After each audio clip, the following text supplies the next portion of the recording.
This seminar is sponsored in collaboration with the Anna Lynn Foundation, Mary Mackler College, Chester Beatty Library, Dublin Interfaith Forum, with support from the National Council for Curriculum and Assessment.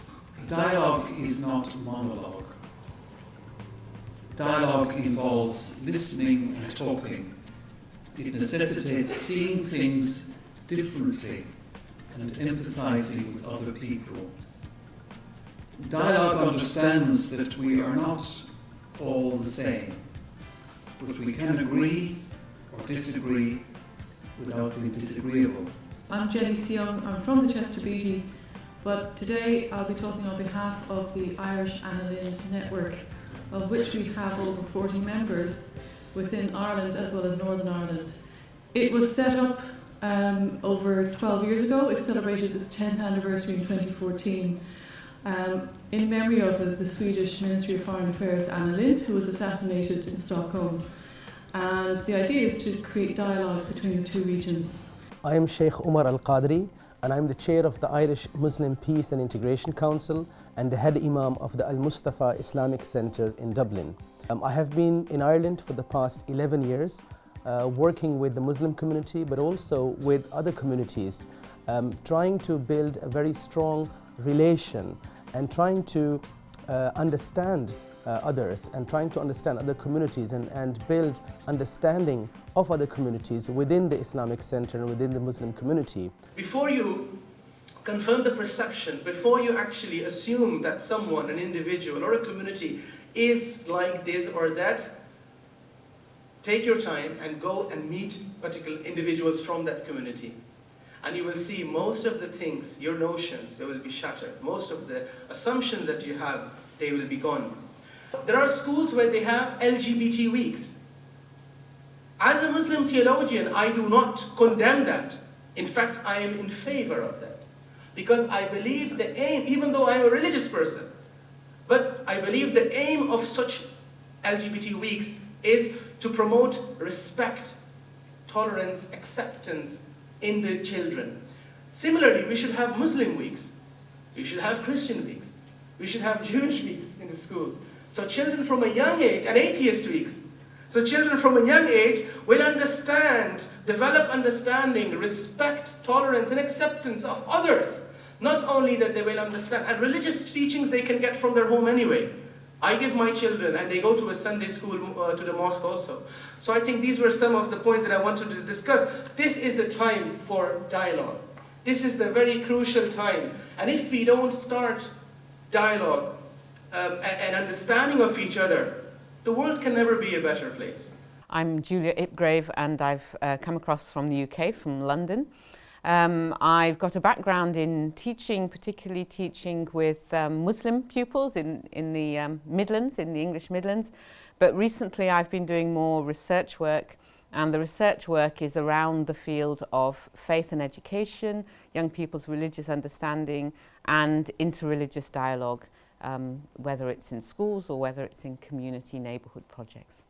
The sociological fact of religious and non-religious diversity leading to interreligious encounter.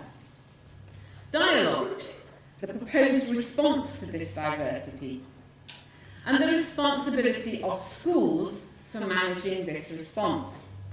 This conference represents a positive recognition not just of the challenges of these demographic developments, but also of the possibilities they present for engaging with new perspectives and building new relationships. The challenges are not confined to classroom encounter, however.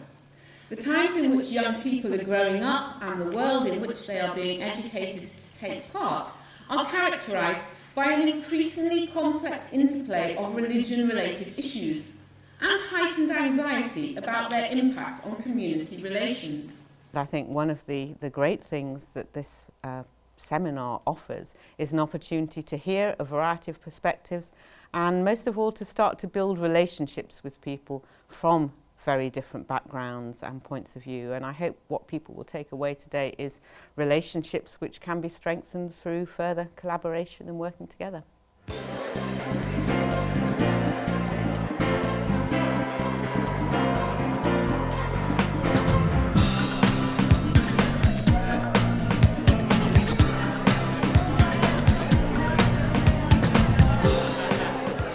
is Patrick Sullivan. I'm Director of Curriculum and Assessment at the National Council for Curriculum and Assessment.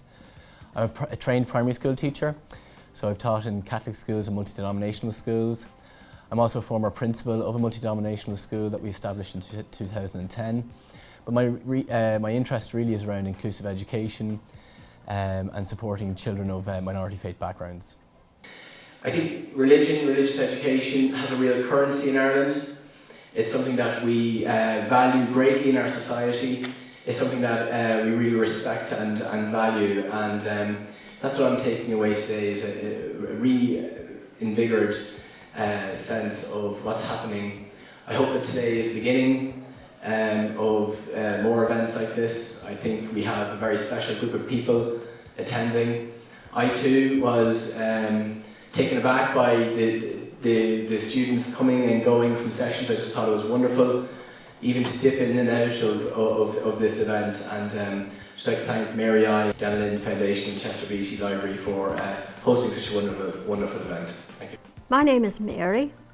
I'm a Catholic and I'm a Sister of Mercy, and I'm from Dublin. But for the past 7 years I have been working in Auschwitz, you might know it more as Auschwitz, in the south of Poland, at the Centre for Dialogue and Prayer. The actual gatherings of people, just like here today, is an important part of trust. It's an important step towards dialogue. And we call this, what's happening today, the entrance room to dialogue. Now, of course, the aim is to get to the dining room of dialogue. It's from just the coming together where the dialogue structures emerge. The dialogue structures begin to grow. And they begin with simple conversations. We meet, we talk, the trust begins. And then we ask each other, well, is it possible that we can come together? Okay, thank you for inviting us today. This is a kind of unique project that we started off with a public launch last week in Dublin.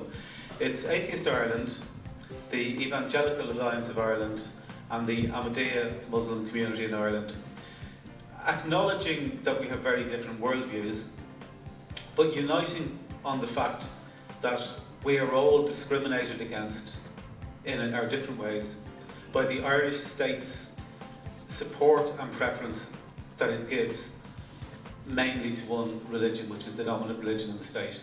Now, we believe strongly in the right of everybody to hold their own religious or non-religious beliefs, and we believe that the only way for all of those beliefs to be protected equally is for the state to remain neutral, and for this type of inter-belief dialogue that is happening today and is very useful to happen between members of different belief groups, but with none of them being given preference by the state, and with particular reference to secular education. My name is Yoga. I suppose you all know that in Hinduism, I about yoga that is practiced, but my name is Yoga. Okay, so I don't practice yoga, but I'm here in Ireland from 2008, but I was in Glasgow from '97. The reason I came to Ireland was my wife is Irish and she wanted to come back home. So I'm here. I'm still a Hindu. We have 3 children, they're all baptized. I go to church, but I still pray as a Hindu by myself. I'm a sociologist, and I recognize the fact that we create and we recreate these differences or similarities amongst groups. And using the term racism conjures up these notions that, well, Muslims aren't a race. Absolutely they're not a race, but races don't exist.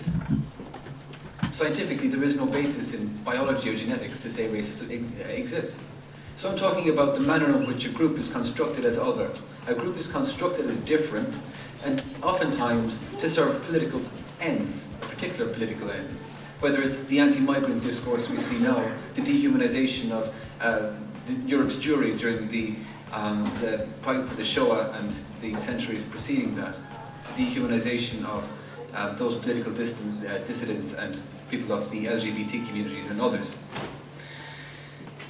We see a rise in far-right groups across Europe, but also here in Ireland.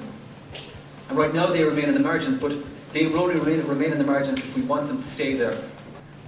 We can't afford to stand back and ignore discourses of racism, whether it's against Muslim people, Jewish people or others, or any form of hate for that matter. We have to take action against it.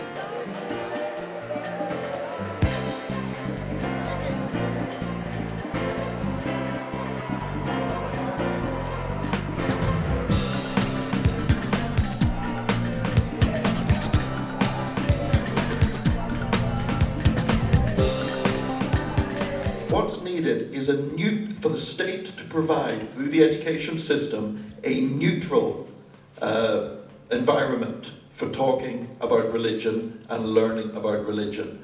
Because when there's a neutral atmosphere and no one is being favoured, we are able to be honest about our differences and about our different worldviews, and to show mutual tolerance, mutual respect to one another, but also to be able to hold our own beliefs without feeling that somehow somebody's rights is being trampled on. One thing that has grown in the Catholic Church in recent years is that to be Catholic, which means universal, is to be dialogue, to be a person of dialogue. And so for me, that this is going on here is just fantastic, and I really enjoyed this morning's input, which looked into all the issues around religious education and dialogue, but then hearing the experiences, the lived experiences on the ground from people. This is what I feel we should be doing, so I'm really, really happy about that. I'm really pleased to be here. I think relationships are the key in dialogue, so that's something I could love to see today. I think we have a responsibility as a minority to reach out, to do our best to reach out to the larger community and let them know who we really are. And I think the key point is interaction. When interaction happens on really grassroots levels, not just in events like these, but also in sports activities, in community centres, in schools, we see that people's perception changes and people realize that despite all the differences, we all share common humanity. We want our children to opt in to an education that is objective, critical and pluralist. We want to belong in our country, in our republic, and we want people to recognise that secularism is a philosophical conviction, that we as parents and as citizens and just as human beings have exactly the same rights as religious parents, and we want our children to understand what inclusivity, diversity and pluralism mean. Today has been a good day. It has explored the issues of dialogue in an interesting and very helpful way, and I'm glad to see these thoughts, these questions being raised. I'm glad to see some of the issues being explored. We are not without our problems of racism and ethnic conflict within Limerick. So we have a lot to do, and we have a lot to explore as people of Ireland, because we want to cherish all our children equally and fairly. And that means all our children, not just our Irish children, but the children that come to us, the alien and the stranger, because that's part of our duty. And that's part of our calling as people, as human beings. I was born actually in Kenya when there was a colonial times. So I had the experience of going into a secular Asian schools where the whites would go into the white school and the Africans would go into the African schools. The only time we had a chance to intermingle was when we had the inter-school competitions. And we were told to behave when we went into the white school. And when I started working, we had separate toilets, separate restrooms for different people. This is the first forum I've seen where these things are openly discussed, as we have listened this morning, to open a dialogue and listen. So I'm very glad and very thankful to the organizers to organize such a Even when a state does not recognize the rights of the minorities, and that means all minorities, that includes religious as well as non-religious, that they have the right of their say and of their opinion, and in case of in schools, non-religious people have the right to ask those schools that they have the rights to have a say in that school and how they educate their children. It's been great day. It's been a very interesting day, very high learning loads. But the thing that I've been most excited about is the number of students who attended the sessions, the number of the teachers of tomorrow who attended and took part in different things.